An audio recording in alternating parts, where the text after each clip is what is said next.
Доста хора ме питаха тия дни дали съм гледал последния клип на Цанов и да изкажа мнение. Да, приятели, гледах клипа. И не, това не е просто история. Това е шамар в лицето на всички ни. Едно момиче на 5 годинки, възраст, която трябва да се смее, да рисува слънца, да заспива спокойно. Тя е разбрала какво е страх, какво е мълчание, какво е срам.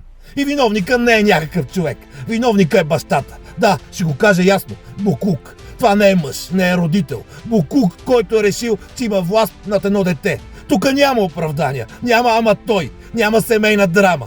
Когато си възрастен и съсипваш дете, ти си извън човешкото.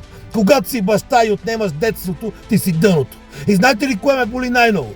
Че сме изгубили ценностите си. До последната. За кучета и котки правим протести. Палатки, свещички, статуси. Излизаме по улицата, крещим. А когато става въпрос за нашите деца, тишина. Скроваме, възмущаваме се 24 часа и продължаваме. Такива деца плачат тихо. А възрастните около тях мълчат още по-тихо. Това момиче няма нужда от сълзи в коментарите. Има нужда от справедливост. Истинска, без условни, без снизхождения, без прошка на хартия. А за бащата няма какво да обсъждаме. Боклука не се оправя с терапия. Боклука няма място сред хората. Ако това не ни разтърси, значи сме се превърнали в нещо много по-страшно от него. Общество без гръбнак, без ценности, без глас, който най-много трябва.